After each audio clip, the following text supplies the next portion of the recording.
नमस्कार। आज तृतीय दिन कोविड संपर्कित आलोचना चक्र रे जनसाधारण को मु स्वागत जनाऊँगी। आम जाचे जे तृतीय लहर रे विभिन्न प्रकार उपाय अवलंबन करुचे किभली समस्त को कोविड दाउर रक्षा करवा। किंतु गोटे कथा आम भितर आसूची जे कोविड रो जो प्रतिषेधक टीका दिखाई से टीकार आमे 15 वर्षर ऊर्ध्व व्यक्ति मानक एथिरे सुरक्षित करने टीका दे सारूँ, किंतु ता तल को किसी भाग आम जनसंख्यार रही जाइछन्ति जो माने होचन्ति प्रकृति पिला माने। से पिला माने ये कोविड टीका एपर्यंत नहीं पारि नाहंती काहेकि ना तांको पई टीका एपर्यंत आसी नाही आम पाखरे उपलब्ध हेनी। तेणु सेमानंकर संक्रमित होवार भय टिके अधिक आम मन भितर रहुची बा आम मन भितर शंका जागत होची काले से माने अधिक संक्रमित हो जिवे कि। सेथिपई कौन आमे सतर्कतामूलक पदक्षेप नेबा बा जदि पिला माने संक्रमित हुवंती ताहले सेथिपई कौन व्यवस्था करिबा ए संबंध रे जनसाधारण को मन रे उठुथिबा प्रश्नर उत्तर देबा पई आम सहित आज विशेषज्ञ भावे आम सहित उपस्थित अछंती हमर कटक स्थित सरदार वल्लभ भाई पटेल इंस्टीट्यूट ऑफ पीडियाट्रिक्स रो शिशुरोग विशेषज्ञ डॉक्टर सुनील कुमार अग्रवाल मुझे समस्त तरफ आपण तरफ स्वागत करुच्ची। सर नमस्कार। तांका ठारू आमे आज आपण माने पचारिथिबा प्रश्नर उत्तर पाइबा, आपण मानक मन रे जो द्वंद्व उपजुछि से द्वंद्वर समाधान करिबा। प्रथम आम जिबा हमर प्रथम प्रश्न आज पई कोविड रा तृतीय लहर रे पिला माने प्रकृति रे आक्रांत हेबार आशंका केते, जदि आम भीतर आशंका आसुची प्रकृति रे ये आशंका केते यथार्थ? सर महांती सर को प्रथम मोर नमस्कार। जनसाधारण समस्त को आ पितामाता मान को मोर नमस्कार। आपण मैंने देखिथिबे जे आमे वर्तमान तृतीय लहर रे पीक पाखक पहुँचवाई आमे चलीची समयटा चलीची। आल्फा वेव जितेबाला आसला से प्रथम वेव होता, डेल्टा वेव जितेबाला आसला से द्वितीय वेव होता। आ बर्तमान आप जनवरी 3 तारिख 4 तारिख पर आज पर्यंत आपण मैंने देखुं प्रतिदिन ओडिशार रिपोर्ट 11,000 प्लस आसूची आ 2.5 लाख अधिक आमर इंडिया रिपोर्ट आसूची प्रतिदिन पॉजिटिव संख्या। तेणु डेफिनेटली आपण मान मन में रे जो पिला 0 ରୁ 18 वर्ष भितर आम रखीचु तांकर संक्रमित होवार चांस केते। देखंतु एई ओमिक्रॉन गोटे कोविड भूताणु, तेणु तार संक्रमणशीलता बहुत अधिका, किंतु तार भयावह क्षय जहाँ भिरुलेंस फैक्टर आउ जोटा आमर लेथालिटी जोटा कि रोग करदेव आकि ऑक्सीजन दरकार पड़ो एडमिशन दरकार पड़ो सेटा ना मु गोटे कही रखुची। आपण मैंने मोटे आतंकित हूँ ना, आपण मैंने निजक सजग रखु। पिला क्षेत्र में साधारणतः कोविड हुए ना। जदि आम कह प्रथम द्वितीय लहर आम अनुभव करूँ जे 0 to 10 इयर्स 5% और 10 to 20 इयर्स भितर 10%, समुदाय 15% होती प्रथम वेव रे, सेकेंडरी भी से सो थर्ड रे ताठू टिके अधिका हो पारती। तेणु एवं जी आम रिपोर्ट काली रिपोर्ट जब देखा 11,000 भितर आप देखिए 1100 खंडे पिला आसछन्ति, सो ऑलमोस्ट 10 to 20%। तेणु ये जो 10 to 20% ता भितर 95% हूँ माइल्ड सिम्टोमेटिक और आसिम्टोमेटिक, 4% केवल काश थंडा होगी डाक्तखाना आसती और 1% पिला जो मान को एडमिशन करने को पड़े। तेणु आपण मैंने मोटे व्यस्त हूँ ना, साधारण काश थंडा भाया पिला हम आम जानी भी पारानी जो कोविड होगी पिला आम भल होगा। तेणु आप मोटे व्यस्त हूँ ना सर। अच्छा, पिला मान क्षेत्र में कौन कौन लक्षण देखा जाउची? आपण कहले जे लक्षण जेहेतु अधिकांश पिला देखा जाउनी, पिला कोविड आक्रांत होकर भल हो जना पड़ेनि, तेरे से तो अन्य मानक संक्रमित कर आशंका रही। तेणु पिला मान क्षेत्र में कौन लक्षण देखागले आम संदेह करवा जे कोविड रे आक्रांत हो पारता? यही प्रश्नटी सब बेले बहुत जगह पचारती। गोटे कथा 75% पिलांकर कोविड थिले भी लक्षण देखा ना, जो मान को देखा संख्या मात्र 20%। प्रथमतः है जो घरे जदि क्या बापा माँ आमर वयस्क लोक जब काश छिंक थंडा होकर कोविड पॉजिटिव आसी गोटे आइसोलेशन अच्छा से ही घर जब गोटे पिलार ज्वर है तेल आम आम भाभी पार एटा कोविड हो पाए। आउ से समय कोविड लक्षण यहाँ गोटे हूँ आम कहूँ वायु बाहित भूताणु। तेणु जितेबाला जीव सामान्य नाक छिंक थंडा काश ज्वर आम जापर ये थंडा ज्वर कि फ्लू ज्वर कि कोविड ज्वर कि ओमिक्रॉन ज्वर, तो यही हम। किंतु मु कही रखी यार आउ गोटे बर्तमान लास्ट 5-6 दिन है आम अनेक कोविड पॉजिटिव पिला पाइचु, काली भी पाइचु। से लक्षण है झाड़ा पतला झाड़ा तेणु आम दी प्रकार माने कोविड आम लक्षण पाऊँ गोटे है काश छिंक थंडा आउ गोटे है आपंकर पतला झाड़ा यही दुईटा भितर ज्वर रुंड बथा बेले बेले पिला लाल लाल चिन्ह आसीपे एतिक आम जापर कि प्रथम कथा सबू काश थंडा ओमिक्रॉन नुहे तेणु आपण मैंने डरतु ना जदि से घर भितर जन कि आइसोलेशन अच्छा हुए तो ताकू आम टेस्ट करवा और जेकोसी व्यक्ति जदि आम मॉडरेट टू सीवियर इलनेस है बेसी पेली है मेडिकल आम जॉइन कलु तेणु जेकोसी पिला आजिका डेट्रे जदि जॉइन है आम कोविड टेस्ट करने बाध्य। अच्छा सर ये जो पिला माने आक्रांत होचंती आपनकर अभिज्ञता कहिबे कि जे केते वर्ष बयस रु केते वर्ष बयस पर्यंत साधारणतः पिला माने टिके अधिक आक्रांत होचंती देखंतु सब बेले मन रखिबे आपण जदि सबु जाका माने पिलांकु आमे कहिबा पिलांका बयस केते 0 टू 18 इयर्स आमे ताकु दी भाग रे विभक्त करिछु गोटे हला 0 टू आमे कहबो 6 इयर 12 वर्ष रु 18 वर्ष 12 रु 18 जोटा होची हाईएस्ट एज ग्रुप जोटा को आमे कहूछु किशोर और किशोरी सेही माने ही स्कूल जानती आपण देखिबे अनलॉक हे गेला आपण माने देखले स्कूल गले कॉलेज फिटी गेला सब फिटी गेला तेणु से मानक ही बेसी कोविड हमारा चांस थाए जमी संख्या कमी कमी जीव बयस कमी कमी जीव 12 रु तल पिलांकर संख्या कम आपन को गोटे प्रश्न कहबी उत्तर कहबी जे वर्तमान भारत वर्ष में 15 रु 18 वर्ष कहीं निगला कहीं अन्य को ग्रुप निगलानी तार कारण आमर 75% कोविड जो पिलांकर हुए से 15 रु 18 वर्ष हुए तेणु से आमर वर्तमान टीकाकरण से ग्रुप रे करा जायछि और मार्च पर आप जानते 12 वर्ष रु 15 वर्ष पिला टीकाकरण करा होछि सर। अच्छा अपन तो सर कही सारे जे पिलामान क्षेत्र में अति गुरुतर अवस्था को जीवा किंबा आईसीयू रे भर्ती होवा बा ऑक्सीजन इत्यादि आवश्यकता बहुत कम पड़ुछि तबे गोटे कथा जानिबा को चाहिबा जे वर्तमान आईसीयू रे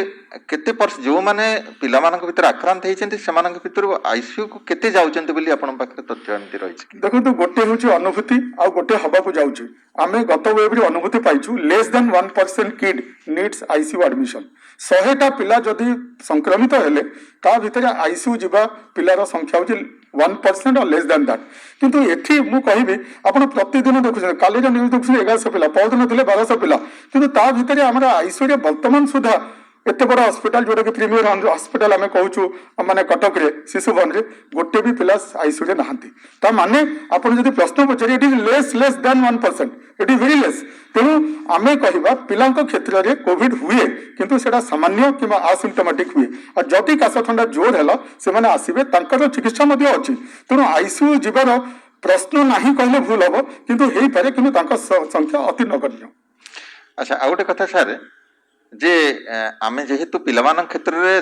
बहुत असिम्प्टोमेटिक रहउछन्ति बा अति अल्प लक्षण युक्त होइकर रहउछन्ति सेमाने आमर गृह पृथकवास रही चिकित्सा हो पारे कि पिलामानकर रहिबार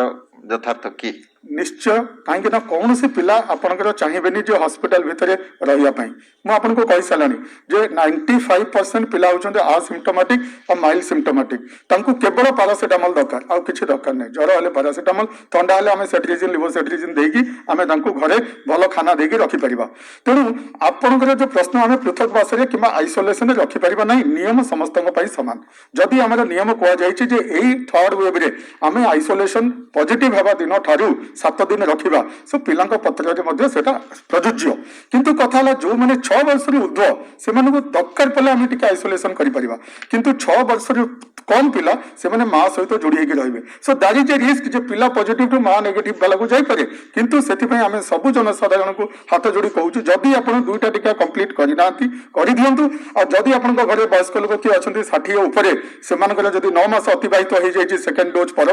ताले आप बूस्टर दे दिंतु सो दैट आपड़ जदि कोविड अप्रोप्रिएट बिहेवियर नेले वैक्सीन नेले सजग होगी रहिले इवन इफ आपन छुआ पॉजिटिव हैला ताले आपन को डेइबो नै किंबा रिवर्स आपन को हेले मध्ये पिला को जीव नै। अच्छा आमर आप तो कही सारे जे पिलामान क्षेत्र में सामान्य केवल पारासीटामल बटिका देकर से चिकित्सा कर सामान्य लक्षण युक्त पिलामानंकु तेज गृह पृथकवास थिबा समय आउ अन्य चिकित्सा बा खाद्य पानीय ए सब बाबद कौन टी आम जनसाधारण जाना देखो सब मन रखुच्च गत वेब रे आमे माने समस्त को कहूँ गोटे ऑक्सीमीटर जे धरिकिना आमे ऑक्सीजन मात्रा केते अछि 93 रु तल को गले आमे कहू जे तार ऑक्सीजन मात्रा स्तर कमिला किंतु सेटा पिलामानक क्षेत्र में प्रযোज्य नुह सब पिला माने खेलिबे 95% 50% ପିଲା ଆସିମ୍ପଟୋମାଟିକ୍ আর ମାଇଲ୍ଡ ସିମ୍ପଟୋମାଟିକ୍ ଯେତେବେଳେ ଘରେ ରହିଲେ ସେମାନେ ନିଶ୍ଚୟ ଏପଟ ସେପଟ ଡେଇଁବେ। ଗୋଟେ ଛୋଟ ପିଲାକୁ ଗୋଟେ 3 ବର୍ଷ ପିଲା ଯିଏ ପଜିଟିଭ ସେ ଖେଳିବା ବୟସର ସେ ଏପଟ ସେପଟ ଯିବ ଅଜାଙ୍କ କୋଳକୁ ପଳେଇବ ସୋ ତାଙ୍କୁ ଗୋଟେ ବାନ୍ଧିକି ଗୋଟେ ଆଇସୋଲେସନ କରିବା ନିହାତି କଷ୍ଟକର ବ୍ୟାପାର। ତେଣୁ ଆପଣମାନେ ମନେ ରଖନ୍ତୁ ସେ ପିଲାଟି ପଜିଟିଭ ହେଲେ ମଧ୍ୟ ତାକୁ ଘରେ ଯେମିତି ଖାଇବାକୁ ଦଉଥିଲେ ଭାତ ଡାଲି ଯାହା ଘର ଖାଦ୍ୟ ଦଉଥିଲେ ସୁଷମ ଖାଦ୍ୟ ଦିଅନ୍ତୁ, ଭଲ କରି ପାଣି ପିଇବାକୁ ଦିଅନ୍ତୁ, ଫ୍ରୁଟ୍ସ ଦିଅନ୍ତୁ, ଯେଉଁ ଶକ୍ତି ମିଳିବ ଆପଣ ଖାଇବାରେ କିଛି କମି କରନ୍ତୁ ନାହିଁ। ଆଉ ତାକୁ ଜ୍ୱରଟା ପ୍ରଥମ 2 ଦିନ ଜ୍ୱର ହବ ମୁଁ ସମସ୍ତଙ୍କୁ ଅନୁରୋଧ କରିବି ପାରାସିଟାମଲ ଜ୍ୱର ଥାଉ ନଥାଉ ପ୍ରଥମ 2 ଦିନ ଆପଣ ଦେଇ ଚାଲନ୍ତୁ। ଯଦି 10 କେଜି ପିଲା ହେଲା ଗୋଟେ ସିରପରେ 120 ଅଛି ତାହେଲେ 5 ml ଲେଖା 3 ଥର ପ୍ରଥମ 2 ଦିନ ଦିଅନ୍ତୁ। ଦେଖିବେ ଆପଣଙ୍କ ପିଲା ଥାର୍ଡ ଡେ ବେଳକୁ ଜ୍ୱର ନଥିବ କିଛି ନଥିବ। ଯଦି ପତଳା ଝାଡ଼ା ହେଉଛି ORS ଦିଅନ୍ତୁ, ଜିଙ୍କ ଦିଅନ୍ତୁ। ପ୍ରତି ଜାଗାରେ ଆମର ଅଙ୍ଗନବାଡି ସେଣ୍ଟରରେ ମଧ୍ୟ ORS ଆଣ୍ଡ ଜିଙ୍କ ଆଭେଲେବୁଲ ଅଛି ତ ସେଇଟା ଆପଣ ଦିଅନ୍ତୁ। ଆଉ ଯଦି ଥଣ୍ଡା ଛିଙ୍କ ହେଲା ସିମ୍ପଲ ଥଣ୍ଡା ପାଇଁ ଆପଣ ସେଟ୍ରିଜିନ୍ ଦେଇପାରିବେ। ଆଚ୍ଛା ସାର୍ ଏଇଠି ଗୋଟେ କଥା ଆସୁଛି ଯେ ମାସ୍କ ପିନ୍ଧିବାଟା ହେଉଛି କୋଭିଡ ପ୍ରତିହତ କରିବାର ଗୋଟେ ବଳିଷ୍ଠ ଉପାୟ। ପିଲାମାନଙ୍କୁ ମାସ୍କ ପିନ୍ଧେଇବା ଟିକେ କଷ୍ଟକର ବ୍ୟାପାର, ତଥାପି କେତେ ବର୍ଷରୁ ଉର୍ଦ୍ଧ୍ୱ ହେଲେ ପିଲାମାନଙ୍କୁ ନିହାତି ମାସ୍କ ପିନ୍ଧେଇବା ଦରକାର? ଆଉ ଯେଉଁମାନେ ମାସ୍କ ନ ପିନ୍ଧି ପାରିବେ ଅତି ଅଳ୍ପ ବୟସର ପିଲା ସେମାନଙ୍କ କ୍ଷେତ୍ରରେ କ'ଣ ଆମେ ବ୍ୟବସ୍ଥା ଗ୍ରହଣ କରିବା? ଦେଖନ୍ତୁ ସବୁଠୁ ଇମ୍ପୋର୍ଟାଣ୍ଟ ହେଲା ଘରକୁ ପିଲାମାନଙ୍କୁ ଦବା ଲୋକ କିଏ? ଆମେମାନେ ଯଦି ବାହାରେ ଯାଉଛେ ଚାକିରି କରୁଛେ କ୍ଷେତ୍ରରେ ଯାଉଛେ ଆଉଟସାଇଡ୍ ଯାଉଛେ ତ ଆମେ ଆଣିକି ତାଙ୍କୁ ଆମେ ଦଉଛେ। ତେଣୁ ଏଇଟା ଯଦି ଆମେ ମନା କରିବା କେମିତି ହେବ ନା ଆମେ କୋଭିଡ ଆପ୍ରୋପ୍ରିଏଟ୍ ବିହେଭିୟର ମାନିବା, ଆମେ ଟିକା ନେବା ସୋ ଦ୍ୟାଟ୍ ଆମେ ଆଣିବା ନାହିଁ। ତେଣୁ ପିଲାମାନଙ୍କ କ୍ଷେତ୍ରରେ ଆପଣ ମାସ୍କ ମନେ ରଖନ୍ତୁ WHO ପ୍ରୋଟୋକଲ ହେଲା ଯେ 5 ବର୍ଷ ତଳ ପିଲାଙ୍କୁ ମାସ୍କ ଦରକାର ନାହିଁ। କାହିଁକି? ସେମାନେ ପିନ୍ଧିଲା ମାନେ ରୁନ୍ଧି ହେବେ, ତାଙ୍କୁ ନିଶ୍ୱାସ ନେବାରେ ପ୍ରୋବ୍ଲେମ ହେବ ଆଉ ତାଙ୍କୁ ଭଲ ଲାଗିବ ନାହିଁ। ତେଣୁ ଆମେ ଦେଖୁଛୁ ଯେ ବହୁତ ମା ପିତା ବର୍ଷକର 2 ବର୍ଷର ପିଲାଙ୍କୁ ମଧ୍ୟ ମାସ୍କ ଲଗେଇକି ଆମ ପାଖେ ଆଣୁଛନ୍ତି ଚିକିତ୍ସା କରିବା ପାଇଁ, ଯୋଉଟାକି କରନ୍ତୁ ନାହିଁ। 5 ବର୍ଷ ଉପରେ ଯଦି ପିଲା କମ୍ଫର୍ଟେବଲ ଅଛି ତାକୁ ମାସ୍କ ପିନ୍ଧାନ୍ତୁ। ଆଉ ଆପଣ ପଛରେ କୋଉ ମାସ୍କ ତାଙ୍କ ପାଇଁ ସର୍ଜିକାଲ ମାସ୍କ ଦରକାର ନାହିଁ, ତାଙ୍କ ପାଇଁ ଆମ ଭଳିଆ N95 ମାସ୍କ ଦରକାର ନାହିଁ, ତାଙ୍କ ପାଇଁ ଘରର ତିଆରି କ୍ଲଥ୍ ମେଡ୍ ମାସ୍କ ଯୋଉଟା ଖାଲି ଆପଣଙ୍କୁ ଗୋଟେ ପ୍ରତିରୋଧ କରିବା ଦରକାର। ଯଦି ସେଟା ନ ବି ହେଇପାରୁଛି ଆପଣ କିଛି ବ୍ୟସ୍ତ ହୁଅନ୍ତୁ ନାହିଁ। କାହିଁକି ନା ପିଲାଙ୍କ କ୍ଷେତ୍ରରେ ସଂକ୍ରମଣ ହବାର ହାର ବହୁତ କମ୍, କାହିଁକି ନା ତାଙ୍କର ରିସେପ୍ଟର କମ୍ ଥାଏ ଆଉ ସେମାନଙ୍କର ଇମ୍ୟୁନିଟି ବଢିଆ ଥାଏ। ଆଚ୍ଛା ଏଠି ଗୋଟେ କଥା ସାର୍ ଜାଣିବାକୁ ଆମେ ଚାହିଁବା ଯେ ଶିଶୁଟିଏ ଜନ୍ମ ହେବା ସମୟରେ ମା ଯଦି କୋଭିଡ ଆକ୍ରାନ୍ତ ହୋଇଥାଏ ତେବେ ନବଜାତକ କେଉଁଠି ରହିବ, କ'ଣ ଖାଇବ ଇତ୍ୟାଦି ଇତ୍ୟାଦି ସେ ବାବଦରେ ଟିକେ ଆମକୁ ଜାଣିବା। ଦେଖନ୍ତୁ ଏଇଟା ହେଉଛି ମାର ଯୋଉ ଛୁଆ ଜନ୍ମ ହେଲା, ଧରନ୍ତୁ ମା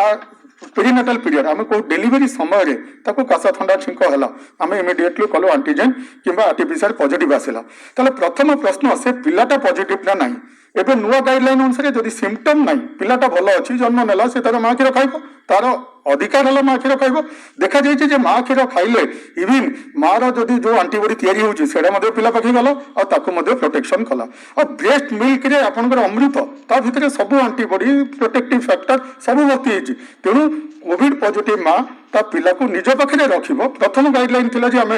6 ଫୁଟ ଦୂରରେ ରଖିବା, ସେଟା ନାହିଁ, ନିଜ ପାଖରେ ରଖିବ। ବଟ୍ ଗୋଟିଏ କଥା ଯେତେବେଳେ ସେ କ୍ଷୀର ଦେବାକୁ ନେବ ସେତେବେଳେ ମାସ୍କ ପିନ୍ଧିବ ମାଟା ଆଉ ହାତଟା ସାନିଟାଇଜ କରିକି ପିଲାକୁ କ୍ଷୀର ଦେବ। ତେଣୁ ଏଇଟା ହେଲା ତା ଗାଇଡଲାଇନ। ଆପଣ ପଚାରି ପାରନ୍ତି ଯେ ମାର ପଜିଟିଭ ଟୁ ପିଲା ଯୋଉ ନେଗେଟିଭ ଅଛି ତାର ଚାନ୍ସ କେତେ ପଜିଟିଭ ହେବା ପାଇଁ? ତାର ଚାନ୍ସ ଆମ ରିସର୍ଚ୍ଚ କହୁଛି ଆଜିକା ଡେଟ୍ରେ ମା ଠୁ ପିଲାକୁ ନବଜାତ ସମୟରେ ୟାନି 1 ମନ୍ଥ ଭିତରେ पॉजिटिव होवार हार बहुत बहुत कम, इट इज लेस देन 2%। तो से भी 2% they are really asymptomatic, they may not have some symptom माने किछ कास कफ न होई पारे। जदि कोन से पीरियड रे हला हमें टेस्ट करबा को पड़िबो डेफिनेटली, बट किछ भय करबा दरकार नै। मां क्षीर दियंतु। एंड गोटे कथा जदि से मां जदि टीका नै नाहंती आगरु किबा गोटे टीका नै जंती आपण लैक्टेशन माने क्षीर पीवा समय रे मध्य से मां आ गोटे टीका नै जानतु आ ताको कंप्लीट करंतु। तामाने आपण कहउछन सर जे नवजातकर जन्म होबा परे परे कोविड परीक्षा करिवार किछि विशेष आवश्यकता नाही, ए आमे बुझिबा। आज्ञा सर मोटे आवश्यक नहीं, कहीं आम जाचु माँ ठारू पिला को आसबार परसेंटेज हूँ लेस देन 2%। जदि पिला सिम्पटम नहीं और पिला को टेस्ट करवा सर बहुत कष्ट, तो ये दुईटा को जिनस मिसेकी आम कहवा जे पिला को टेस्ट कर आवश्यकता नहीं। अच्छा आ गोटे सेमती गुरुतर प्रश्न आसुची जे जदि गोटे मार जाँला शिशु अच्छी से जाँला शिशु हुए तो नवजातक हो पारती कि वर्ष 2 वर्ष हो पारती, आउ जो माने कि माँ उपर संपूर्ण निर्भरशील तांको मध्यरे जदि जड़े संक्रमित बोली जना पड़े अन्यटी सुस्थ थाए ताहले से क्षेत्र में आमे कौन पदक्षेप नबा? देखो एटा बहुत प्रैक्टिकल प्रश्न महांती सर आप पचारि। जे जाँला पिला भितर गोटे पॉजिटिव हेले आम जहाँ देखीचु से सेकेंडटी 99 कौन 100% पॉजिटिव कारण से गोटे परिवेश रहिले जदि एमती है जड़े पॉजिटिव अच्छी जड़े नेगेटिव अच्छी किंतु से जाँला पिला मार चारिपटे ही रे सी 5 वर्ष तल होता कि नवजात शिशु होता कि 0 to 1 year होता जदि गोटे positive it is very difficult to segregate them तथापि आम कहवा जड़े जदि पॉजिटिव अच्छी जड़े नेगेटिव अच्छी आम कहवा आइसोलेसन टिके छाड़ी कि आम जब पाठ अनुसार कह 2 मीटर डिस्टेंस रखा बट एटा असंभव कथा मु कहबी मोटे व्यस्त हूँ ना जदि जड़े पॉजिटिव अच्छी जड़े नेगेटिव अच्छी आम नेगेटिव को प्रोटेक्ट करवा बै सेम भल खाइबा देवा आम निजे ठीक रहा आम निजे मास्क पिंधा से पिला को मास्क पिंधा दरकार नहीं सेम ट्रिटमेंट पारासीटामल और ठंडा औषध देकी भल रखा आइसोलेसन करके गोटे रूम रे अलग ए रूम रे अलग नहीं आम गाइडलाइन कहूँ जो छोट पिला जो मैंने माँ उपर डिपेंडेंट से माँ सहित से पिला आइसोलेसन रादर पॉजिटिव हो नेगेटिव हो से पिला दुईटी जाक माँ सहित आइसोलेसन रहा माँ विथ पॉजिटिव पिला आउ गोटे पिला से आइसोलेसन रही 7 दिन rather than other group of family से आउ गोटे जगह रही माने घर आउ गोटे रूम रे रही। अच्छा आउ गोटे कथा जाना चाहिए आप जानते जे कोविड प्रतिहत करिबारे आमर आगधाड़ी कर्मचारी जमती कि आशा हेले अंगनवाड़ी वर्कर हेले किंबा स्वयं सहायक गोष्ठी महिला माने हेले एमानकर भूमिका बहुत गुरुत्वपूर्ण सेमाने रोगी मानक सहित मिसवा बाध्य कारण से माने होम विजिट रे जिबे रोगी मानक परामर्श देबे तांकर परिवार वर्ग को परामर्श देबे सेतबेले सेमाने तांकर अलक्ष्य संक्रमित हेबा मध्य संभावना रही सेही भली आगधाड़ीर कर्मचारी मानकर जदि छोट पिला थांती किंबा सेमानक घरे मध्य अणसंक्रामक रोग पीड़ित वयस्क व्यक्ति जहाँ एल्डरली पर्सन्स बोली कहूँ से ताले सेमाने कौन कौन प्रतिषेधक व्यवस्था ग्रहण करेंगे से रोगमुक्त रखापी देखु आगधाड़ी लोक से भितर सबुठ आगधाड़ी लोक हेले डाक्तर और डाक्तर कर्मचारी माने आम हूँ हेल्थ केयर वर्कर्स आप जानते सर आम 2 जन जाक डाक्तर माने फ्राटर्निटी आसीचु तापर पर आसला हेल्थ केयर वर्कर पर आसला आप फ्रंट लाइन वर्कर्स जो मैंने आपणकर सामाजिक व्यक्ति जो मैंने ग्राउंड लेवल काम कर एडमिनिस्ट्रेटिव लोक काम कर एक्सपोजर परसेंटेज अधिका तेणु से नि बूस्टर डोज रे जदि सेकेंड डोज रु 9 मास हो सारी से बूस्टर नियंतु यही 3टा गोष्ठी 60+ डाक्तर आउ आगधाड़ी योद्धा मान कहुई गोटे पॉइंट सेकेंड पॉइंट है आम जेहेतु बाहर को जाऊँ कोविड एप्रोप्रिएट बिहेवियर प्रकृत में मानवा पड़ो आम घर बाहर मैंने प्रॉपर मास्क पिंधा से मास्कटा खाली पिंधापी पिंधानी बहुत लोग नाक तले आउ पाटी तले पिंधती भल भाव जमी सील हम से पिंधा गोटे सर्जिकाल मास्क एनफ तापर जदि हम गोटे कपड़ा मास्क पिंधि पार अଯଥା गहली स्थान को जीवा ना तापर जदि आम जाऊे आसला बेले आम मझे मझे सानिटाइज करवा और घरे पहुंचला बेले जो ड्रेस आउ जहाँ पिंधि बाहर रख और हाथ धोईकिना घरे जा बाहर आने लोक हूँ हेल्थ केयर वर्कर कि आम कह फ्रंटलाइन वर्कर तेणु आम जब निजे सजग होकर रहा सीएबी कोविड एप्रोप्रिएट बिहेवियर मानवा और ठीक टीका जदि 2टा नहींचे और बूस्टर आम योग्य ताले आम नहीं जा डेफिनेटली आम अन्य मानक सुरक्षित रखा सबुठ सुरक्षित रखा आमर जेजेमा जेजेबापा जो वयस्क लोक अच्छा पाखे जब पहुंची जेहेतु कोमोर्बिड अच्छी हुए तो ओमिक्रॉन मारिदेव तो से आम मान व्यवहार आपण मान व्यवहार जदि आपण मैंने जदि सजग होती डेफिनेटली ये युद्ध में आम समस्ते जीतवा तेणु मुझे समस्त को कहूँ आपण मैंने पैनिक हूँ ना ओमिक्रॉन आसी ठंडा काश जड़ भाया आसी आप देखुं संख्या बढ़ी बढ़ी जीव किंतु आपण से अनुसार एडमिशन होना ताने लोक गुरुतर होना तेणु मोटे पैनिक हूँ आपण शेष प्रश्न सार जे आम जाचे छोट छुआ मान आमर सार्वजनिक टीकाकरण कार्यक्रम माध्यम आम निमोकोकल वैक्सीन दौचु ता छड़ा जो मिलमिला टीका दौचु ताहा श्वास विभाग मिकोसा को किसी परिमाण प्रोटेक्शन दौची तेबे ये जो टीका माने सब दिया जाउछि टीका आम दौचे पिला मानकु जो पिला माने नियमित टीकाकरण कर सारी से कोविड विरुद्ध रे से टीकार किसी फायदा मिले कि सर ये क्वेश्चन टा रियली गोटे $1 मिलियन क्वेश्चन मु बहुत बहुत माने आपन को भल पाइबी ये क्वेश्चन रो उत्तर दवाई कही रखी जे जो पिला माने प्रथम 5 वर्ष अनेक थर जो शिक्षा पाख को जाइए कि इम्यूनाइजेशन सेंटर को जाइए टीका नौकरी ता भितर अनेक लाइव वैक्सीन अच्छी for an example oral polio vaccine is a live vaccine measles जोटा कहले आपण MR vaccine both are live vaccine ये लाइव वैक्सीन जिते थाए ना बॉडी रे से समय रे से आउ गोटे लाइव भाइरस को अलाउ करे ना तेणु तांकर इम्यूनिटी पूरा स्ट्रांग होगी थाए तेणु आम जब कहवा 5 वर्ष भितर जो अनेक थर लाइव वैक्सीन दिखाई ता सहित किल्ड वैक्सीन भी दिखाई जमी डीपीटी नौ हेपाटाइटिस बी नौ आपड़ कहले बर्तमान निमोकोकाल निमोनिया प्रोटेक्ट करुचे डेफिनेटली सेटा सही रोग प्रोटेक्ट कर किंतु जेहेतु आम लाइव वैक्सीन नौ से स्टिमुलेट कर दौर आम इम्यून सिस्टम को तेणु आउ गोटे लाइव भाइरस जब कोविड हो ओमिक्रॉन हो डेल्टा हो जो वेरिएंट ऑफ कंसर्न आसिले भी ताकू किसी ना किसी इनडायरेक्ट प्रोटेक्शन दौचे से मु समस्त को अनुरोध करी जदि यही समय भी आपण पिला कौन सी वैक्सीन छाड़ी देछि धरतु 9 मासर एमआर टीका नहीं धरतु आप 1.5 वर्षर बूस्टर टीका नहीं धरतु 5 वर्षर सेकेंड बूस्टर नहीं मुझे समस्त को अनुरोध करुच्ची आप नहीं जातु कहीं सेटा जे से रोग को प्रिवेंट कर नुहे ता सहित इनडायरेक्टली आप इम्यून सिस्टम पिलार बढ़ेले सी फाइट कर तेणु हुए तो प्रथम कथा कोविड हेनी जदि हम से माइल्ड होकर तेणु समस्त को दीटा कथा आपन टीका नियंतु कोविड एप्रोप्रिएट बिहेवियर पालन करूँ आपण पिला को आप अजथा बाहर को नियंतु नहीं आपड़ जदि सुरक्षित रोचे आपण संसार सुरक्षित रोचे ये युद्धटा आउ 2-3 मास पर आम भावुँ भगवान देहर जब सरी जाऊँगी डेफिनेटली आम संसारटा रही जगत मध्य रही it is a fight between Omicron virus and humanity आम डाक्तर किंबा फ्रंटलाइन वर्कर किंबा एडमिनिस्ट्रेशन खाली किसी करें जे पर्यंत आपण आम सहित सहयोग देना आमको हेल्प करना युद्ध जीतवा संभव। नमस्कार धन्यवाद सर बहुत सुंदर सुंदर तथ्य आम जनसाधारण अवगति निमंते आप रखिले बहुत धन्यवाद जनसाधारण धन्यवाद ता सहित विरम्बिर अनुरोध जे आपण मैंने जहाँ जहाँ आज शुणिले ताकू प्रैक्टिकली कार्यक्षेत्र में कार्य लगाइबे आउ कोविड विरुद्ध रे जनसाधारण को तथा निज को रक्षा करेंगे। नमस्कार। नमस्कार।